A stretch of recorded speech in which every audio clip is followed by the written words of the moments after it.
Hey, this is Rex, and you're watching the Brick Ninjas.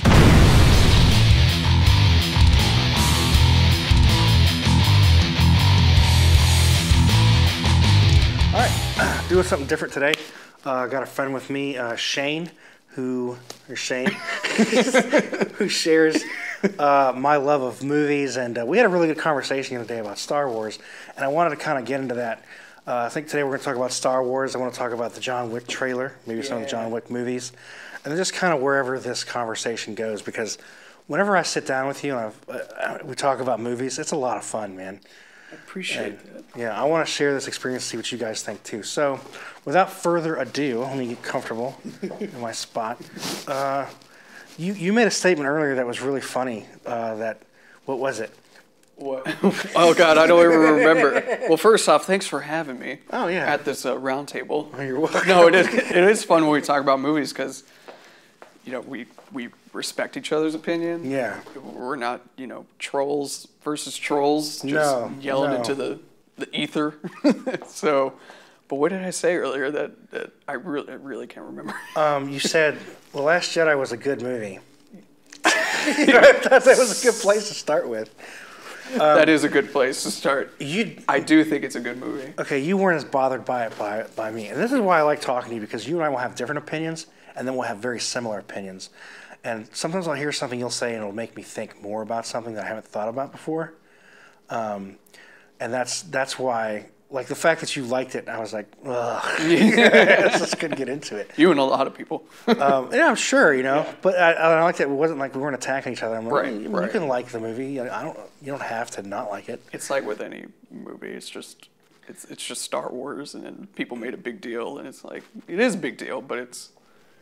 Well, yeah. Just expectations is the main... Star Wars was so important because, George Lucas, I don't think he knew it at the time, but, that first movie broke so much ground. Even director Steven Spielberg said after that first Star Wars, it changed everything. For sure. Everything changed after that. And there's been other movies that have done that, that have been close to that, like The Matrix or... Yeah. Avatar, and because it's so good. But, it's been, 10 years, and you can tell it's fake. And I think that's, not to so much veer it, but the difference is we could get into a whole conversation about practical effects and computer effects. Yeah. 10 years ago, we thought Avatar was the best thing ever, or at least visually stunning. Yeah. And then 10 years go by, and you're just like, it's just Pocahontas, and it's got terrible animation. Yeah. Star Wars, there's practical stuff happening, and times you can tell that it came out in the 70s, but it's... I should crack out... I bought the book, it's a two-piece book, the Star Wars, Ralph McQuarrie, Star Wars. Mm-hmm. He's the guy that did all the drawings. Like, when George Lucas wanted to visualize his world, he went to him, and he drew out everything. He painted all the matte paintings. Really? He came up with Vader's mask and having a respirator and the laser, the laser sword. Laser I'm sword. Start sounding like Mark Hamill here. The lightsaber and all that stuff. Like, the book goes in depth. I should crack it out for maybe another one. It's a really cool book. It's 800 pages too. Oh, it's 40 pounds. That's every Star Wars fanboy's dream. Right? Yeah. And we appreciate movies and. You got into The Dark Knight and John Wick and all that stuff. All that. The Last Jedi is a good movie. Or what? I said, but Last Jedi is a good movie. Yeah, no. I have to, not to so much disagree, but I appreciate that you think that. But, okay, so talking about, you want to say practical effects versus what Star Wars was. Mm-hmm. The cool thing about this first Star Wars movie, when I go back and look at it, and I realize that in previous movies about the future or other places like that, everything's perfect, polished, beautiful, no dust, no dirt. And Star Wars was gritty. Yeah. Mos Eisley, there's the sand planet. Things are rusting, they're falling apart. There's the world's lived in. Yes. Yeah. Yes, there's been like things, Blade Runner. Yeah. Yes. And I think that it kind of Blade Runner borrowed some of that from Star Wars. Definitely. And that's what was really cool. Even though the original movie, it's rough around the edges. Definitely rough around the edges. It's not perfect. Right. But there's something about that just makes it more identifiable and approachable. Yeah. And you feel like you can connect with it. like, and that's what's missing. Well, I don't think it's missing. I think some of it's there with The Last Jedi. Like, we're in a culture now that I guess there a time in Hollywood history where it's just we need to make money, and even when you want to make a movie that everyone wants to see, you're doing safe, conventional things because you're trying to please everyone. But that's not where Star Wars should be in the hands of. Like Bob Iger, I'm sure he's throw in your mom joke. Throw in don't have any too many decapitations. Excuse me. Yeah, like there's one, and then like a lot of people complain about that. Like the limbs get chopped off. There's some blood in Star Wars in the first one. So, it's Disney, so they're trying to family friendly it up. Right, and I mean, everybody wants to fault Kathleen Kennedy, and I do too, and Rian Johnson. It's not just her though. Yeah. But when you look at it from a strategic standpoint, I mean, you could probably figure. I don't know what she was thinking because she's been a part of a lot of like really popular, iconic movies. Oh yeah, wasn't she? She's Spielberg's partner. Yeah, right? Yeah. E.T. Exactly. Back to the Future. I don't think people realize that too. That she's not. She's not inexperienced. Yeah. It's not that she's like blindly going into this. Right. So I don't know, but there were some decisions I have to think, like, why did they make this decision? Why do they do that? I mentioned this in my last review of the movie. Like, I remember I was sitting there with my 6-year-old daughter, and I'd already seen the movie previously, and I wanted to take her because I just wanted to share that experience with her, but I was still like, I didn't want to kill it for her. I wanted her to make her own opinion. And I remember she looked right at me right when Luke throws that lightsaber over his shoulder. She's like, why did he do that? Even to her, that was like, that is not the character I remember from Return of the Jedi, Empire Strikes Back, and New Hope.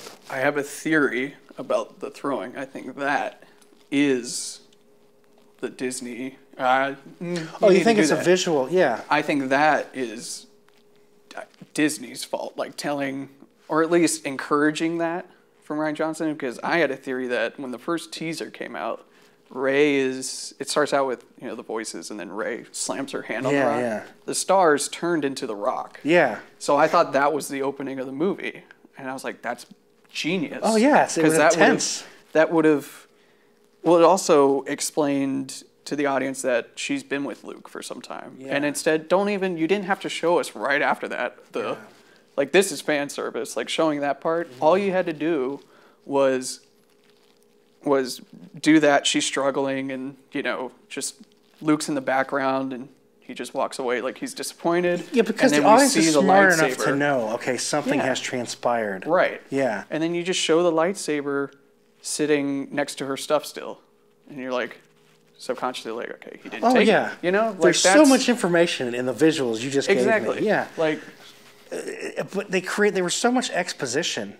Yeah, that's the problem. That they wanted it. Like, I think, part of it I think is they didn't go in with a game plan. Like, it really should have been, if you want to do something different, it should have been all J.J. Abrams. Yeah. Or all whoever. You just, like, whatever it is, you just have one person kind of, this is the vision, this is what we're going, and you drive that boat there. Yeah. They didn't do that. Like, J.J. started one place, and then it was like, I feel like Kathleen Kennedy said, yeah, just do whatever you want. Like, yeah, you can ruin Star Wars. You can. But to the J.J. Abrams point, he's at fault too because he didn't go in with a plan at the end of Force Awakens.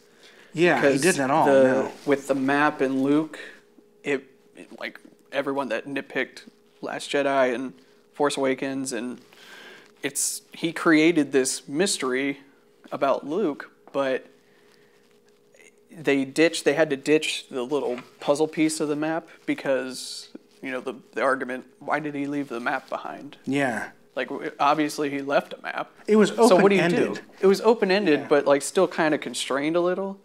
That's why there needed to be a plan from the beginning. Well, yeah, there was closure. And he did that with Lost too. So. But that's what's been good about all those other movies is, and this is another place I think The Last Jedi killed it, was at the end of Force Awakens, I felt some closure, but I wanted to know more. I wanted more. there's more to tell. There's like, this story is going to go further. There's momentum there. At the end of The Last Jedi, I don't care what's going to happen. I did not. Obviously I care, but I do see the problem with the ending. It's like, it's optimistic sort of thing. Was it Empire that was? Yeah, Empire was not a good outcome. Yeah. For them, very much like Last Jedi, which tonally they were going for. Yeah. But plot-wise, it doesn't make sense because, and this is where, I guess, why I'm lukewarm about it. Lukewarm. Thank you. Good pun there. Sorry. They end on the happy, we have hope, or whatever. It's like, literally, that's it. All of you in the Falcon, that's it for the rebellion. I know, that's all that's left. It's like, why? Well, hold on. Like, if you wanted to be real sad, don't do do some solemn, end it solemnly. Like, you don't have to have a happy ending in every movie. So it's, especially when it's the second one in a new trilogy. I really liked your theory, though, and an idea that you had. We talked about this, and I wanted to get into this, too, because I wanted to talk about an idea where I think they should have done with. I haven't talked about it at all. What I think they should have done with those movies. And you had this really cool idea about Snoke. Yes, I said Snoke, not Snook this time, everybody. I got a bunch of hell for that. Oh, you did? I kept calling him the wrong name. Whatever. I don't even care about the character anymore. They killed him. But Snoke. Yes. So your theory was, and this would have been really interesting, was what if Snoke was actually a Kylo from the future? Yes. And he was using some kind of force thing to where he could, because you were like the facial scar. Mm-hmm. And, when he got slashed in Force Awakens. I think some people might have pointed it out, but it wasn't like, ScreenRant.com. Yeah. Like, that's Jedi theories. Like, so I was kind of hoping for that, because it would have been different. It would have been a different look at the Force. And to those of you who or people that think, no, there's no time travel in Star Wars, it's like, why not? Like, well, wouldn't even have to be time travel. It's just some ethereal plane or whatever it was. Like when X-Men Days of Future Past. But they even did something like that in The Last Jedi, where they had Rey and Kylo connecting over this large distance. Yeah. Yeah. So time is just a different measure of distance. Oh, you're so right. Yeah. Yeah. And that would have been the Empire Strikes Back moment when we were talking about that. Like, oh, yeah. That. Like, it's where so should hard. I start? I don't know how it's so hard to top that with The Empire Strikes Back, because, that's the thing. Like, it was such a revelation when it was like, I am your father. Right. That just blew everybody away. Nobody saw that coming. Like, he's the ultimate evil force. Right. But that's like the ultimate story of good versus evil, father versus son, and all that kind of thing. And if Kylo, or if you had Snoke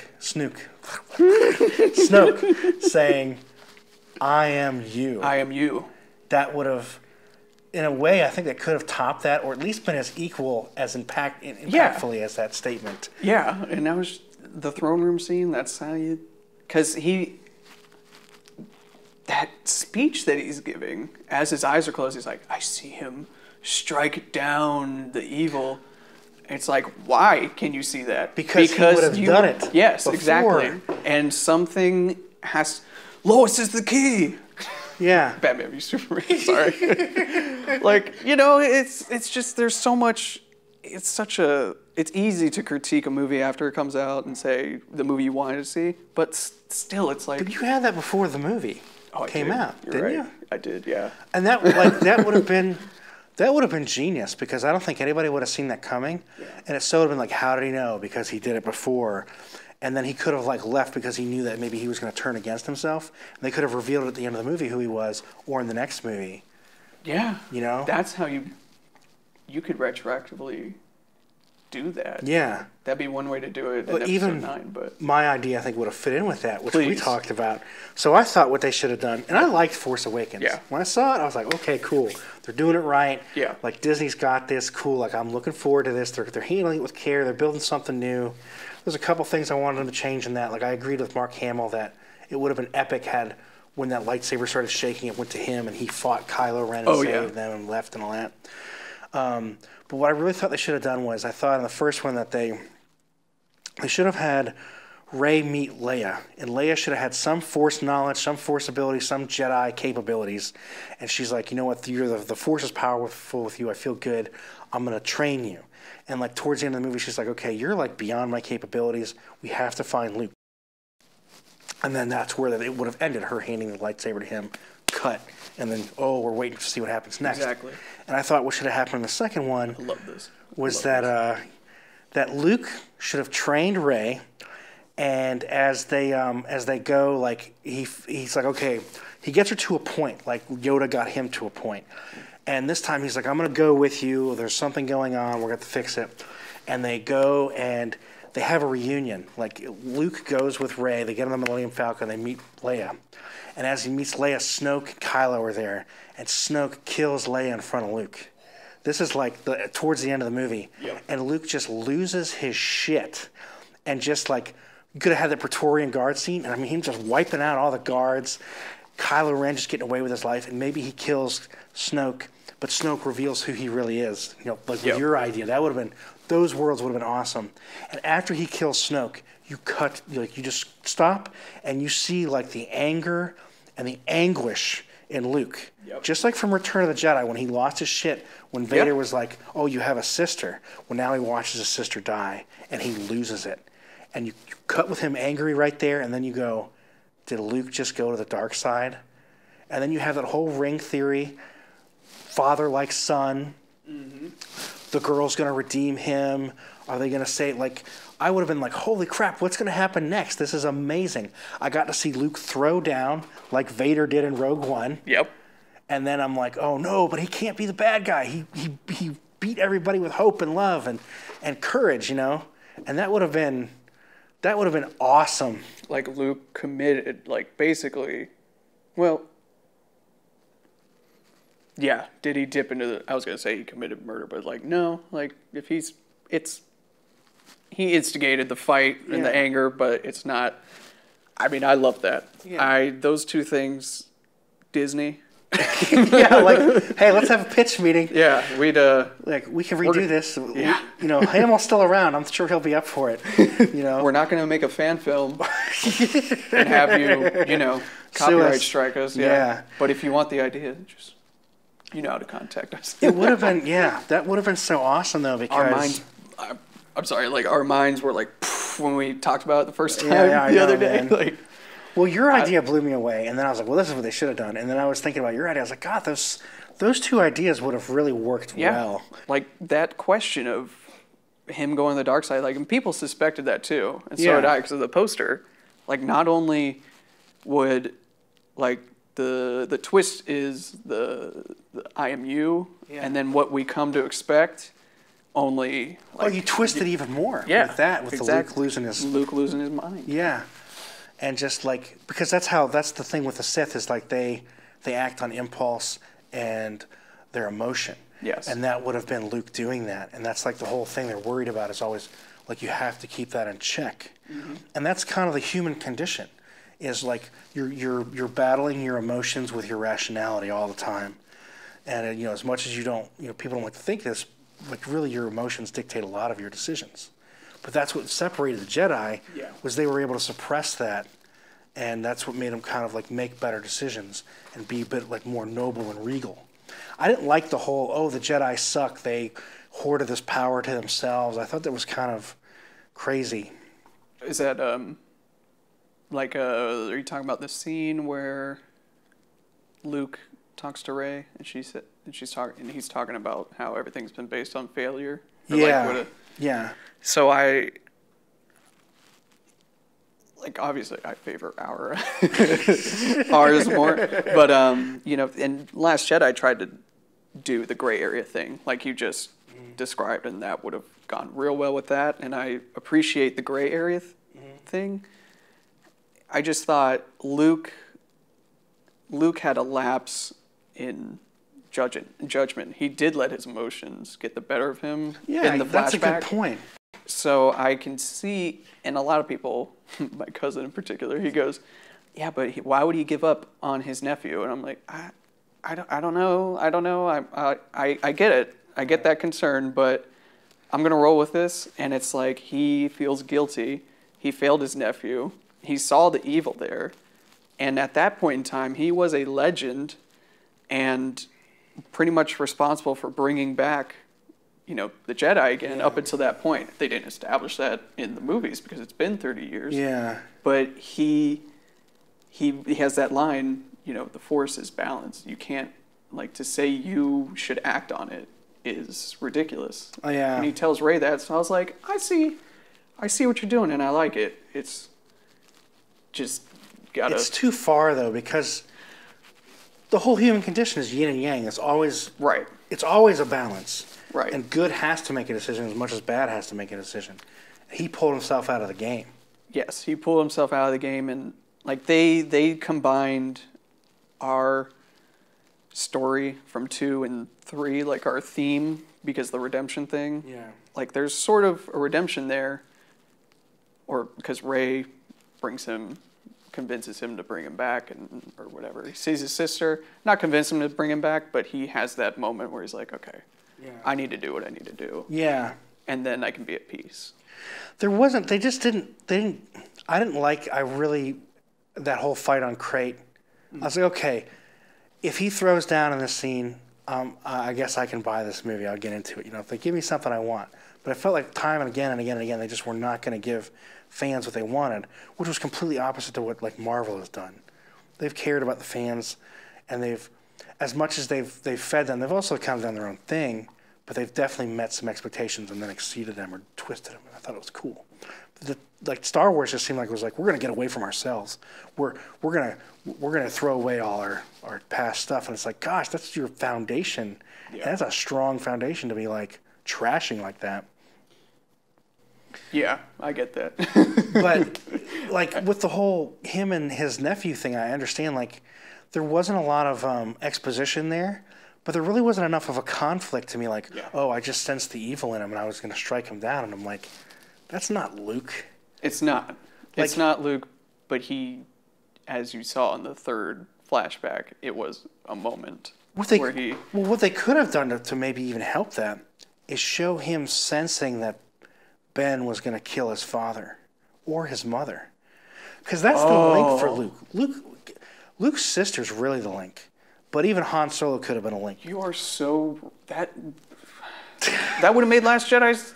That probably would have helped it a lot. Yeah.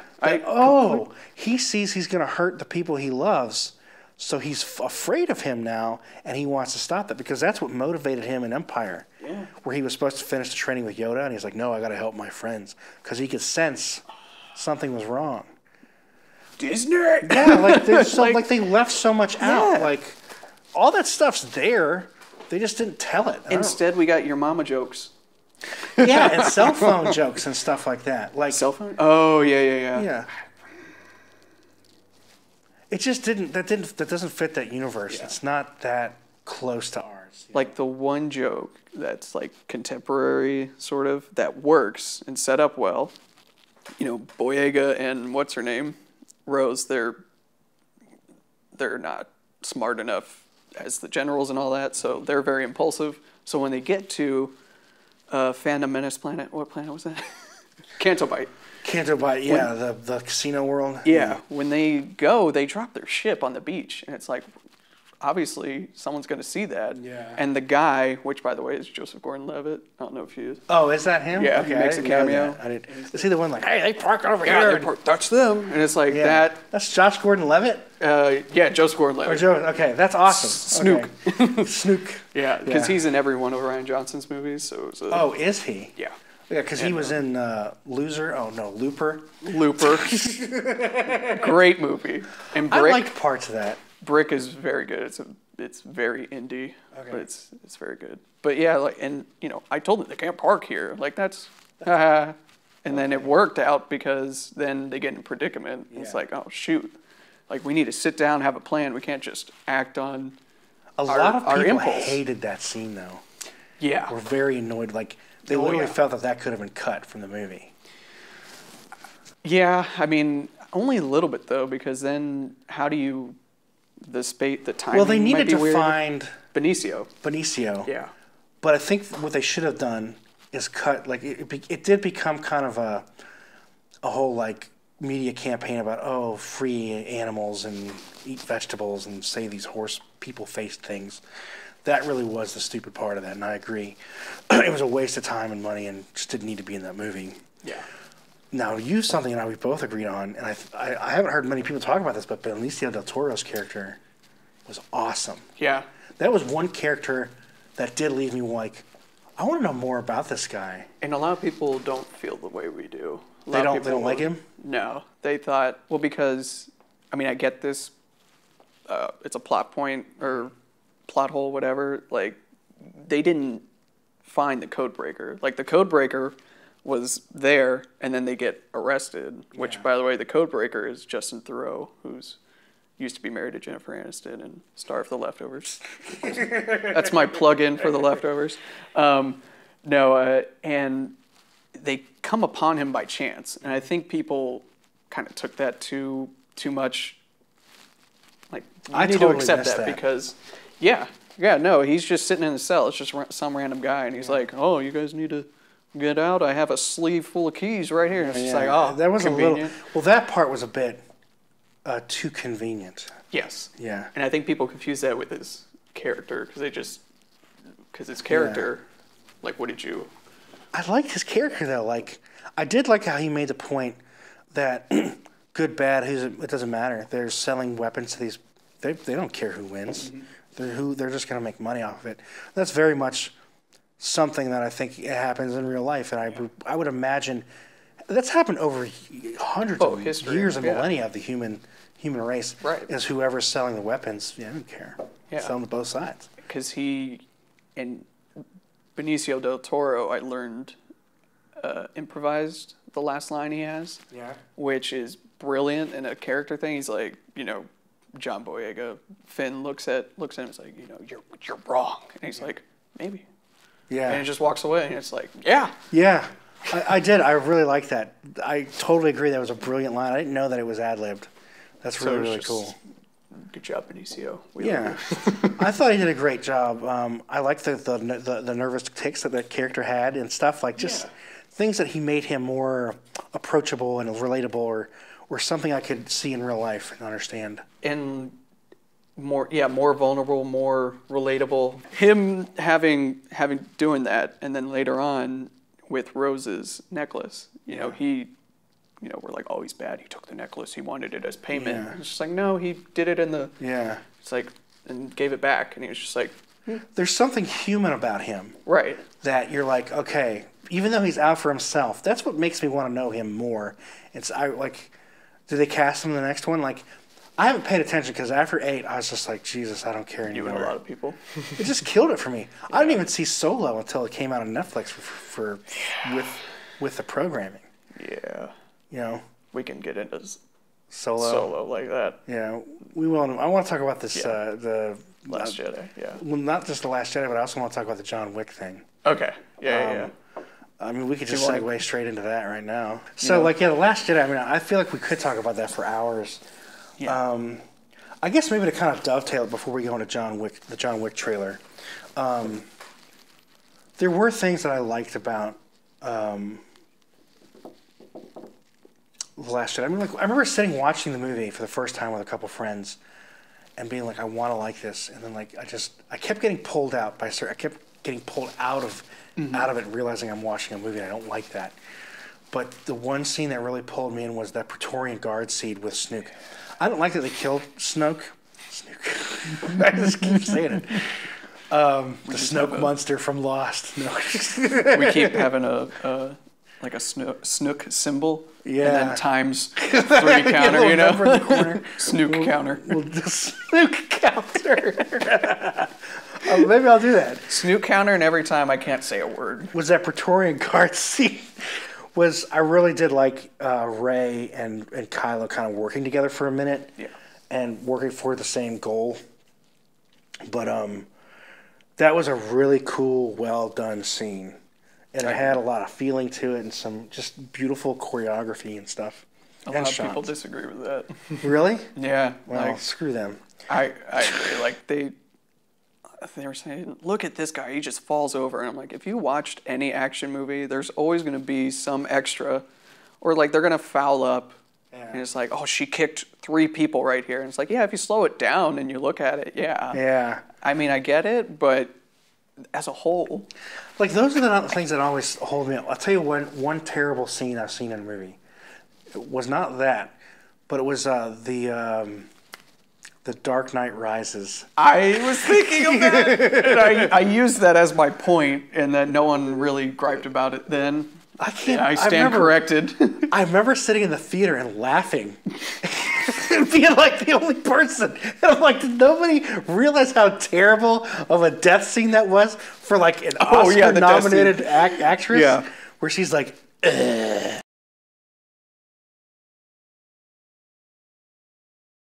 That was like the worst on-screen death I have ever seen. Miranda Tate, and she's a great actress too. Yeah.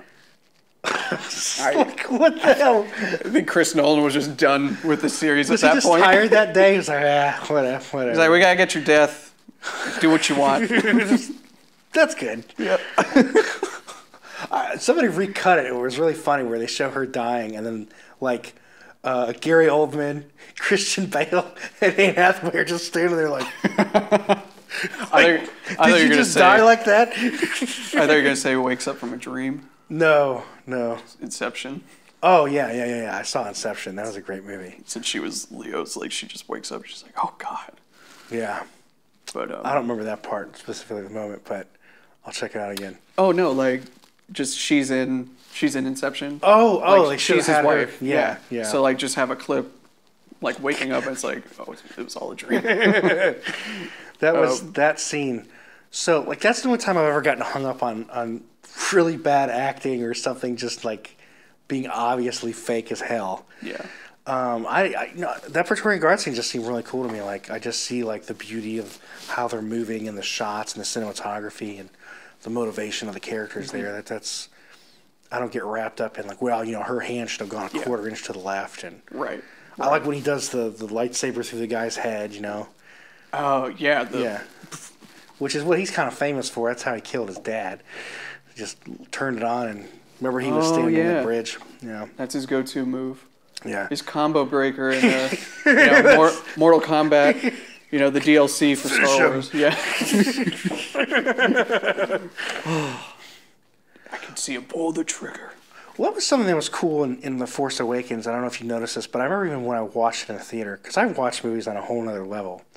Was like me too. There was light. They were standing on that bridge from Force Awakens, and he's talking to him, and it's light. And the sun's still shining, and you can see like he's like, okay, maybe he's gonna cross back over, and like he's getting pulled back and forth. Mm-hmm. This turmoil in him, and then right when that light goes out, that's when it went out for him, and then he made his choice. Yeah, like, in that moment, like these flashbacks in Last Jedi make that moment kind of more believable. Yeah, it gives it more weight and more gives the character more sympathy or relatability. Like, I see why you did this. Yeah. Like, your uncle. And then your dad just left. Yeah. Your dad wasn't around, clearly. Looking for the Falcon. Well, that's what they gotta do. Just have Kylo Ren be the freaking main character, and he's the tragic downfall. Something that people have realized, or psychology has proven too, is like how important fathers are to a child's development. And I think that's something I've been seeing in a lot of movies lately. It's a big running theme, is that is like Ninjago is a totally left thing here. But like the dad's never around, so it makes gives the kid a chip on his shoulder. The Lego Ninjago movie? Yeah. Okay. But I haven't seen it yet, but I want to. That's kind of the whole point there. There's a real funny part in there where the main character goes, you ruined my life. And the bad guy goes, how could I ruin your life? Well, I wasn't even there. And that's the whole point, is he's his father. He's right there. That's what ruined his life. But that's a theme I've been seeing in a lot of movies, and I can name a couple. I can't think of off the bat, but Kylo Ren not having a father, especially somebody like Solo, who was just never around. Yeah. He was abandoned. Bumblebee is the same thing in that movie, which is good, by the way. Yeah, just the absentee father. That's Spielberg. That was his staple. And now that, I don't know. Yeah, it's a big part of a lot of stories is the father who's not there. Yeah. I mean, I actually was a public school teacher for a number of years, and I mean, the kids who didn't have fathers around, they always had the biggest problems. Mm-hmm. So now that I'm a father, that's something I really focus on, is having time for my kids and making sure I'm there and very active in what they're doing.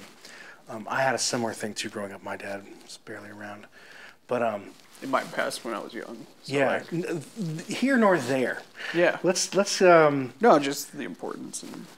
But that's what makes Kylo Ren's character so relatable. Yeah. And that was something I really liked about a whole another movie, Man of Steel, was how they had, they reinvented Superman. They made him a little more approachable.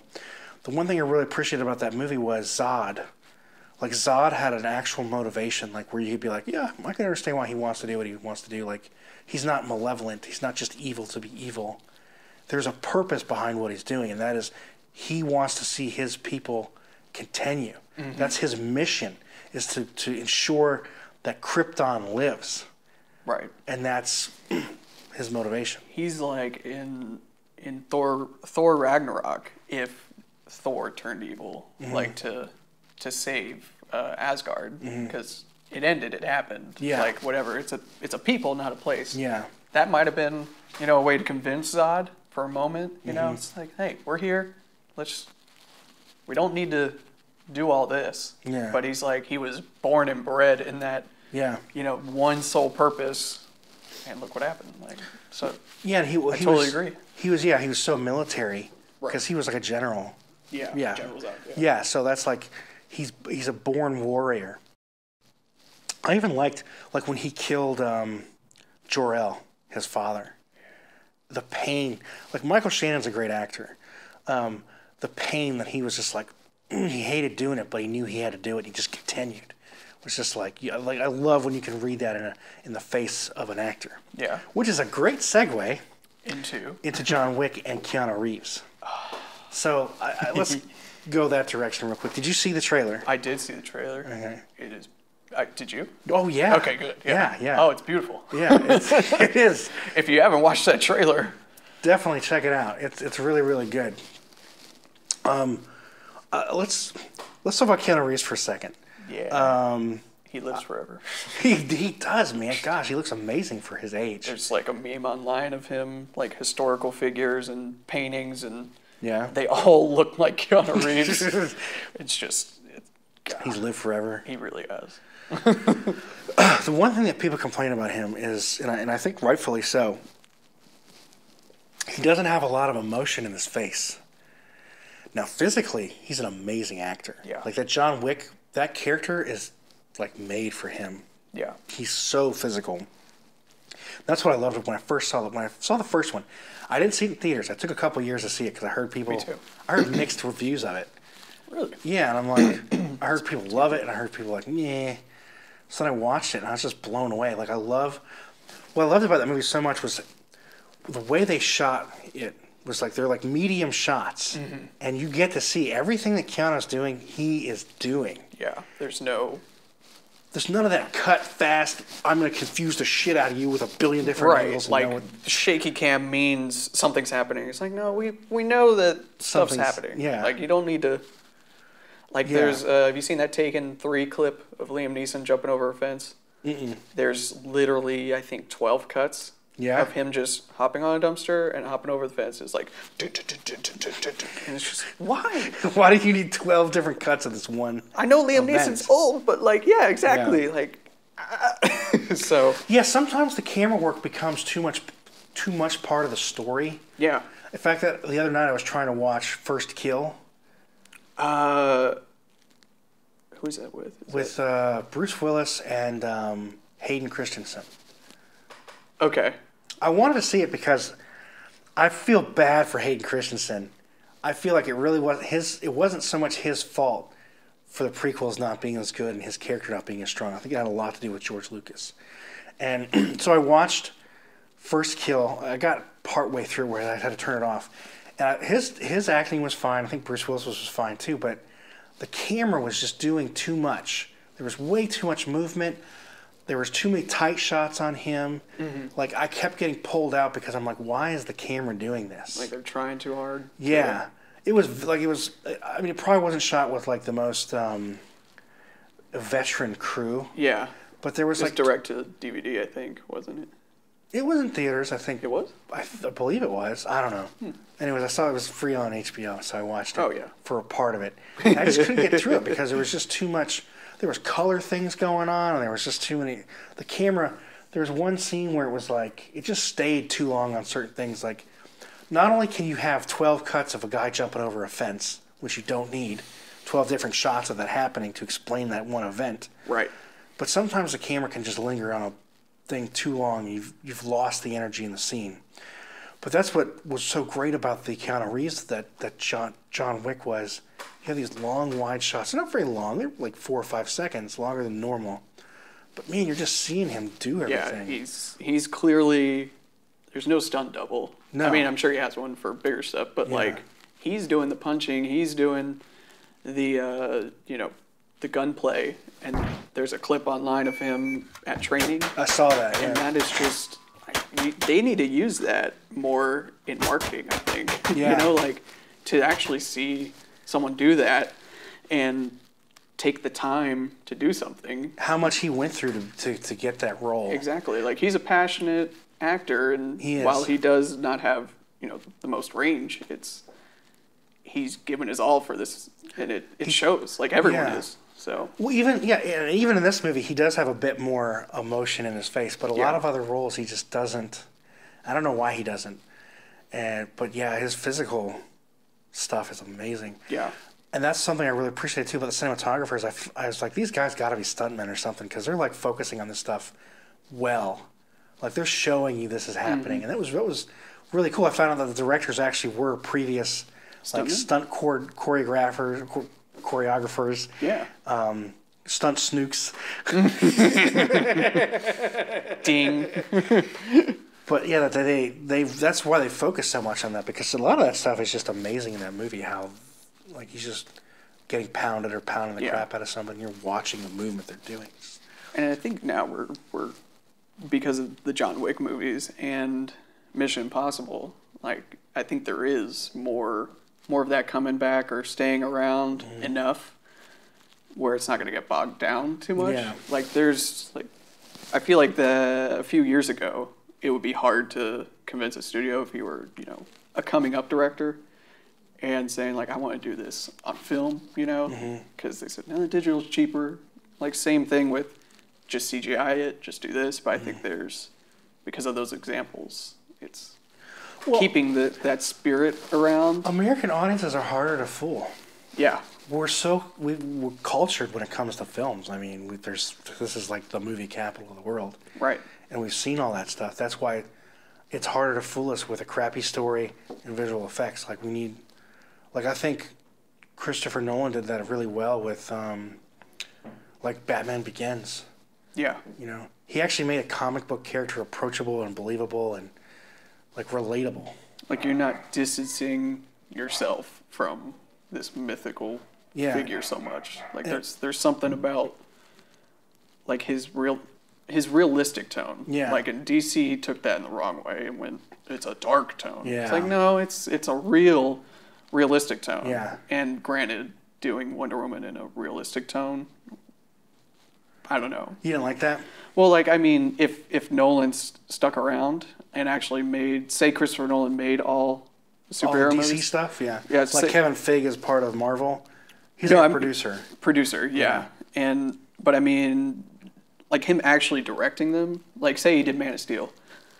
Excuse me. Well, some of them don't translate. He was a producer on that film. He was, yes. And that's why I think it was more so. I liked it. It was good. Oh, I liked Man of Steel too, yeah. as well. But, like, Wonder Woman and Green Lantern in his Dark Knight palette and tone. So I see where you kind of have to.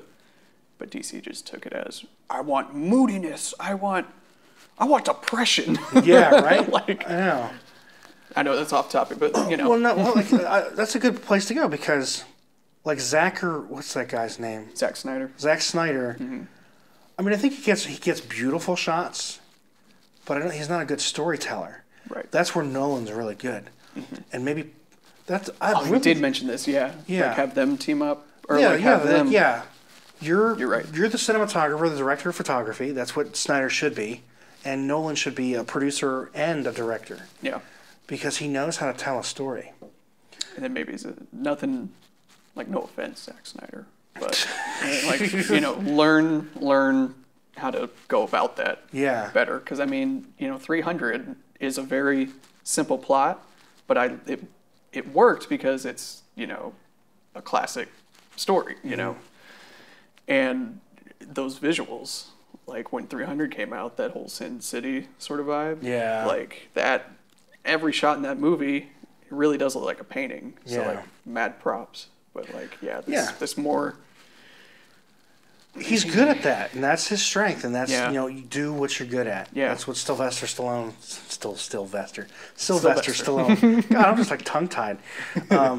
That's what he's. That's his motto is do what you're good at. Which makes sense to me, and that's your strength right on that, man. You do good. Nolan was. Man of Steel should have married the Dark Knight series together into what was going to be.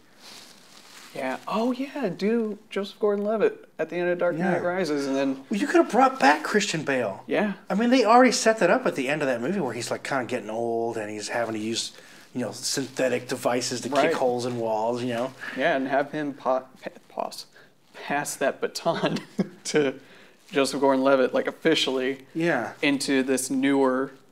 Like obviously take the tone a little bit more goofy because you're gonna need to when Justice League comes, but. That should have been there. You should have kept it. I mean, I kind of understand. I feel like I understand why Nolan, though, didn't go any further into it, because he probably saw... He knew what was coming. Yeah, they was like, man, they want to do all this wacky stuff. I'm not into that, man. Mine is mine. Yeah. He took Man of Steel all right, I'll do it. But you got to make a new Batman. Mine's off limits. Yeah. I mean, maybe that's... God, I don't know. Hollywood does a lot of stuff like that. So. I mean, I heard that. Did they even offer it to Christian Bale, though? Did they even come to him? Yes. I read on IMDb trivia, if that's a reputable source, but... I think it is. Because I don't know if you can add to it, like Wikipedia or something, but disclaimer, when I read it, it said that they offered him a boat ton of money. Yeah. And he was like, I can't. I got to do other stuff. Yeah. So, who knows? I can understand it, though, because you don't... Like, Robert Downey Jr. has handled Iron Man really well. Like, yes. Because he did Sherlock Holmes and other, like, quirky movies while he was doing that to make sure he didn't get pigeonholed or, typecast. Due Date after The Hangover. Yeah. Like, Zach Galifianakis became big, and then they did a comedy, and so he was trying to... Yeah, like stay versatile. Right. And he's a really good actor. So I think he's done that well. I mean, I don't think that Batman would have hurt Christian Bale because he's such an intense actor. I mean, that guy will drop weight, put on weight, just crazy crap for the roles. Yeah. I mean, he is a dedicated artist, man. Yeah. And amazing. He's at that age. We talked about this before. He's at that age where, dropping weight drastically and gaining weight isn't the brightest thing to do. No, it's not healthy. I think he's in his 40s, mid 40s, and it's like, and he still did that for Vice that just came out, and it's just, he's so good. Yeah, man, he's amazing. I guess getting back to John Wick. Yep. Full circle here. When I saw that trailer, it reminded me of the first movie. I liked part 2, but I felt like something just was missing. Like, I know that the first one was directed by a team of directors, and one of the guys went off to make Deadpool, and the other guy stayed back to make part 2. But this next one, there's things I see in there. The way they do shots and stuff reminds me of the first movie. So I'm really excited about it. Yeah. That's a good point. Like, and Halle Berry's character. Yeah. Is she doing an accent? No, I didn't hear one. I thought I did. I was like, oh no, it's X-Men all over again. She's like, nothing's ever a conversation with you, John. Which, I don't know, I'm a little, she's beautiful, fun to watch, but I'm a little worried about her character in this. I'm like, are they just adding her for a reason, or? I think she's excommunicado as well. Is she? Okay. That's my theory, that she's been in the desert. Because there's that you shot have where he's awesome in the theories. Thanks. Okay. Hopefully they play out in the movie. Yeah. And then I'll be like, all right, cha-ching. Yeah, then you're going to start going, hey, we need to listen to this. We need to listen to this guy. Yeah, he knows what he's talking about. Shane's got his finger on the pulse here of humanity. I'm available. But yeah, the horse, like when he's riding the horse, it's just so good. Yeah. Like, what made me feel like, what reminded me of the first one, and I don't know why exactly, but when they're cutting from behind the motorcycles and all those swords come down. I think because it's a wide shot, you can see all the motorcycles and they're all in sync. Yeah. So like all that information gets to you really quickly in one shot. And then they show him like, looking back and hitting somebody in the head. And just like, looks good. Yeah, it's just a good old gory good time. Yeah, like man. They're doing something right. Oh, I thought because he said this is his last one, and it's called John Wick Chapter 3 Parabellum. Yeah. I'm curious if they're going to continue with other characters. Yeah, like the lore, because they set up the lore pretty well. They did, but the hotel and the assassins. He's the legend, He's the myth. He's the John Wick. How are you going to top that? It depends how good Halle Berry is then. Yeah. Because that's my other theory, is that she'll have her own movie. Because Atomic Blonde was, I didn't think, as strong story-wise. Well, it had the same people who did John Wick. Exactly. Yeah. And Charlize killed it. Yeah. And if you just, it's like something. Or like a movie, The Continental. Because that hotel would be guy, interesting. Yeah. Or Netflix series. The Continent. Yeah, man, that's something you could totally cross over into a Netflix series or a Prime series or something. I think we need a segment where we just hash out ideas. Yeah, I think you're right. Where are we at time-wise? I don't want to go for an hour, but I mean we're almost at an hour now. I like talking about Star Wars. That was really good. I want to get more into that. And I feel it's better when we come here and we just talk. We don't talk before because we get more out. But yeah, John Wick. Let us know what you guys think of the John Wick trailer. What you guys think about Star Wars. I know in my last video, a lot of people were agreeing with what I was saying, and I still haven't changed my stance. I think Shane's got some good points to make, and I disagree with. And likewise. And agree with though too. And same with you. I wish we could have been at the pitch meeting. Kathleen, listen. Yeah. You need to bring in some fans on this, to kind of listen to what they have to say, I think. Yeah, I think I thought of that one time too. It's like, why don't you sneaky marketing or something, use that backdoor tracking on Facebook and stuff for good. Yeah. Use your powers for good and see what people are talking about with movies and just do it. Why do you... talk to us. I wonder why... Last Jedi seems to have made the franchise suffer, because they even announced recently, and I was kind of laughing to myself about it, that they're holding off on Rian Johnson's trilogy. Yes. To let people heal. I almost maybe Rian Johnson could make an awesome trilogy. I'm fine with... I really am. I'm upset with him for what he did The Last Jedi. But I'm willing to give him another chance and say, okay, give him his own trilogy, and I want to see what he's going to do. Yeah, but don't let him screw with my beloved characters. He just didn't get them. He didn't understand them. But he may be able to do something cool with the franchise on his own. But I really wish they would remake The Last Jedi. I don't know how they could do it. I mean... I'll tell you how they can remake it. Listen to the time travel theory. Yeah. Somehow incorporate that with 9. With the Jedi, with the whole going with the Jedi, back, and what you mentioned with the Force projection. Yeah, and he projected himself into the fight, and it's interesting that we didn't talk about this, but Rey... He could not really be dead. If he Force projected him, he really wasn't there. Yeah. And he knew he was going to do it. I mean, it's probably too late. He faked his death! I'm sure it's too late. I mean, they already shot everything. It's never too late. I'm betting that they probably did that, or at least talked about it. I hope so. Because Rian Johnson really left that I mean, I've heard that J.J. Abrams had some things he was going to do for Rey's patronage and some other stuff. And they were going to have Colin Trevorrow do the third one. And Mark Hamill said he had talks with him before they did 2. And they were on the same page. And then they had to get rid of him because of what Johnson did. You know what? Like, what if Rey's parents really were nobody?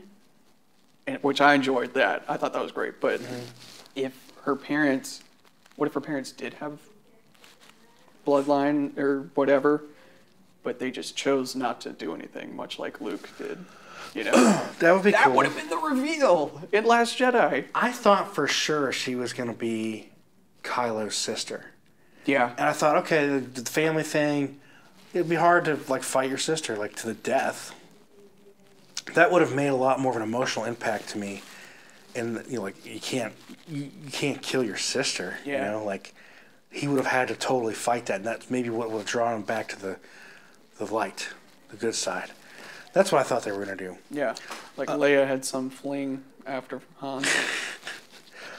Or she could have been willed like the Force, like Anakin. That's what I thought. That's what I thought it was gonna be. You know, like because I know Kathleen doesn't want to make Mark Hamill the chosen one, even though that's the canon. He is the chosen one. They set that up in one of the, is it Rebels? I haven't watched. Okay, well, there's one. I know of there's a those show, shows. Rebels. Yeah. Yeah, there's one of the shows where they basically say like, what's his name? God, one of the really cool bad guys too that was in the Phantom Menace. Darth Maul. Darth Maul is talking to Obi-Wan, and he's like, "Just tell me, is the chosen one here?" And he's like, or he said, "Is he the chosen one?" He said, "Yes, he is." Gotcha. So they didn't stick with it. I have seen that clip actually. Yeah, which was good. Yeah, it was, and they didn't stick with that. But if they wanted to do that, I think they should have made Rey, and that would have tied in with her whole like flashback to Anakin, where like she's not exactly reincarnation, but she kind of is a reincarnation. She's like born from the same, reasoning, coalesced from the ether of the Force. Of the Force, and then Snoke trying to get a hold of that, and he figured out how to travel back in time. And because that's why he's so tall and deformed. And like, God, there's so much they could have done with that. I know that would have been so like respectful to the audience, man. Yeah. Well, you know what? We're going to end it here. I think this has been a good long conversation. Thank you guys for watching. In the comments below, please like, comment, and subscribe. Tell your friends. Tell me I suck. Whatever you want. I don't care. Disagree with me. But I want to know what you think of the conversation we had about The Last Jedi. Should they remake The Last Jedi and kind of go with our ideas? What do you think of Shane's idea of making Snoke Kylo Ren from the future? I think that's a great idea. What do you think about my idea and having Luke just lose his shit and kill everybody? I love it. I thought those two should marry. Yeah, I agree. I love my little baby ideas here little too. Baby. No, that's not baby idea. I really love that. Like, seeing him die and like the cut to black is so not Star Wars, but it would have worked. Oh, so would have like, worked. I love that idea, just leaving you shocked. Yeah, like you could see in his face like he's pissed and just a hint of, oh shit, you know, what did I just do? Like just enough for the audience to realize, uh-oh, I need to worry. Yeah, and then boom, oh crap, what's going to happen in 2 years? And I think that just would have created like a huge... It's so good. Yeah, man. Hey, be nice to me too, because I like The Last Jedi. And obviously I have respect for people that like it or do don't not like it. Yeah. So, but yeah, let us in the comments. Let us know in the comments what you think of his idea and my idea. What did you think of the John Wick trailer? And what should we talk about next? You know, there's all kinds of things. We can sit down for hours. Oh, we could. It's totally fine. Yeah. It's the best. Thanks for watching, and I'll see you guys next time here with Shane. Bye. Bye. Good.